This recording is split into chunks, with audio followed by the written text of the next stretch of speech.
I am beginning this Saturday with a trip to the dog beach with the dog. And then I think we're gonna do a whole little dog spa day in terms of trimming her nails, and giving her a bath, and brushing her out. She is shedding like a crazy person. We'll try and make her better today.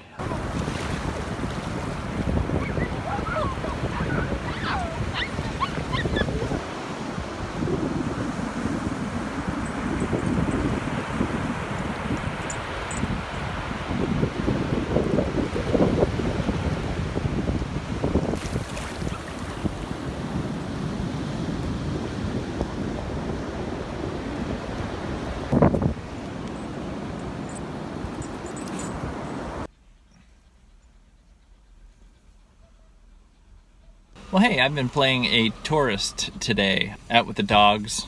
Here's one. There's the other. And there's me and my running partner. And we've just had a great day walking on the dog beach and then walking all around the island and then getting coffee and having everyone tell us how cute our dogs are. It's been a lovely sort of tourist in my town kind of day. I needed this.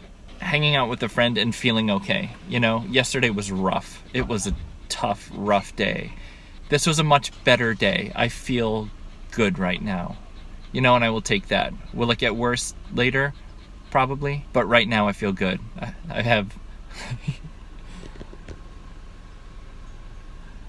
a lap full of dog, and he's warm and adorable, and yeah, the harsh reality and weirdness of my situation has been kept at bay for a while, and I'm grateful for that. I'm super, super grateful to just have had a really nice morning.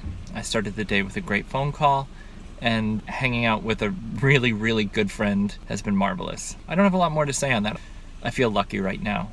This has been a good day. So far, a really, really good day. I hope your day is going similarly well. And if not, let me know. I'll see what I can do to help. I am headed back across the bridge to school to check out a student show that's going on. One of my former students is doing, maybe it's more of a sale than a show, but gosh, I told him he told me about the show like weeks ago. And I was like, oh yeah, I'll definitely come over. But he never reminded me about it since. And then this morning he was like, hey, are you coming to the show? And I was like, oh, yes. True to my word, I'm gonna stop by the show and see what's what. I don't have a lot of cash these days to be buying things, seeing as I'm probably going to be going through a divorce pretty soon. Yay. I think this will be more of a goodwill mission than anything else. It was nice in the past when I could buy a small piece of student work so as to support them and show them that their work has value. I mean, he knows. I've purchased a couple mugs from him before. Yeah, it would be nice if I was still in a position today where I could be like, oh, this is beautiful, I'll buy it. Because it means something to people. When they work hard at something and something's willing to buy it, it encourages them to do more. But I'm just not in that position right now. Oh, he literally just texted, I've got a nice blue mug you might be interested in. Okay, let's see what the mug looks like. I will show you. So things that make me sad. Shopping at stores that are closing. I didn't know until I just went into Michael's. No, not Michael's, Aaron Brothers. So weird. I locked the door because homeless people are around. I went in to find out about buying glass for my gray Malin pictures. I made the frames the other day. I cut the mats, and I went in to see how much it would cost to get a piece of glass for each frame. Glass is about 13 by 20 or 14 by... It's not a big piece of glass. And it was gonna be $95 for anti-glare UV glass. 95 bucks each. And I was like, holy crap. And then the guy said, if we install the art for you, it would be $70 each. And I was like, wait, so if you do more work, you'll charge me less? And he was like, yeah, it's sort of a package. So I gave him the frames that I made, the mats that I cut, and the pictures, and he's gonna give it back to me all finished on Monday for less than just me buying the glass from them. The only downside is I hadn't finished painting them, so once I get it back, I'm gonna have to take everything apart so I can finish painting and finishing the frames. But they're gonna put the hanging hardware, they're gonna do everything. Weird. Okay, okay. At some point in the midst of that, I got melancholy or anxious. Maybe it was anxiety, I don't know. At first, when I heard the price at $200 something to finish the frames, I was like, geez, that's expensive. But I don't think it was that. Just looking around the store, they're trying to sell everything. Everything's discounted, 60% off, 70% off. And you know when a store is slowly dying and, you know, the shelves aren't being stocked anymore and the lights don't feel the same way and even the fixtures are for sale and the wall, like, it's all for sale. It's all going. The store is dying. And it made me sad today. Right? That's just change, right? Everything changes and dies and grows. So here's another store that's gonna be dead by the end of July. Like my relationship, like my marriage. Oh, I was feeling good. I was okay when I got here, and this store really made me sad.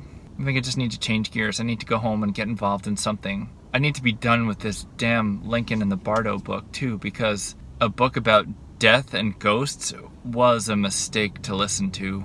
I'm almost done, but I should just stop. I should have just stopped and thought, I will pick this up later. But I have this need for complete, I want to see the story through to the end. I'm dedicated to books, to marriage, I'm dedicated.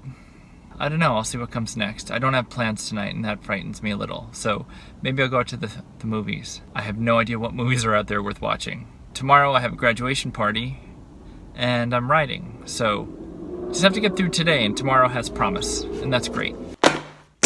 Mail time. Is it really mail time if you ordered the thing yourself? I mean, nobody sent it to me. If you want to send me gifts, I like gifts. I don't know what it is. So here's the thing, I teach woodworking, and I use pencils. Blackwing.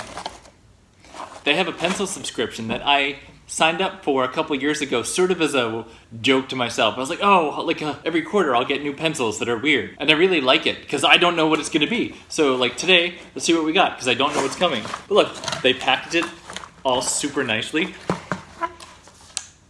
How to solve a ken-ken. Hey, that's weird. Ken-ken. That's a me. I don't know what a ken-ken is. And the pencils are... oh, they're okay. I don't know what the deal with these are. There's usually a story. Innovative math educator Tetsuya Miyamoto created Ken-Ken in 2004 so students could experience the joy of learning his well-renowned mathematics classroom. He believes in the art of teaching without teaching, also the title of his popular book. He explains, if you give children good educational materials, they will think, learn, and grow on their own. Children will work in the same way as babies who naturally learn to stand up and start walking without actually being taught. Okay, that's funny. So the model number, binary, 10001. I'm gonna lie, not the prettiest of pencils. How cool do I sound? At some point, I'll show you my really cool pencils. But I don't know. It's another one of those things, right? It brings me a tiny little bit of joy, and these are limited edition pencils. I'm gonna use them. I'm not gonna keep them for posterity. How to solve a ken-ken. I'll learn about this, and if it's cool, I'll tell you more about it. That's it. My first mail time. I don't know what I'm gonna do now. I'm feeling kind of anxious, and I need to find a project to get into, so maybe I will mix up some colors and pour some paint, or edit things, or... oh, I'll bathe the dog. Yeah, okay, it'll be fine. Trying it out. I will see you later. So it's a burrito night. I was sitting home and I was craving a burrito, and I thought, you shouldn't do a burrito. And then I changed my mind, so I'm going to get a burrito. I'm gonna go home, I'm gonna eat burrito, I'm gonna work on the dog, I'm gonna do painty things, and I'm gonna go to bed. Maybe I'll watch a movie. I don't know. I thought about going out to the movies, but I don't know what's playing. So why would you spend money on that? I finished the Lincoln and the Bardo book. Thank God. It's weird. I found out about it it was a list of books that Bill Gates recommended. It was like summer reading by Bill Gates. So I was like, all right, well, he's a smart guy. I don't think it was a matter of not being smart enough to appreciate the book.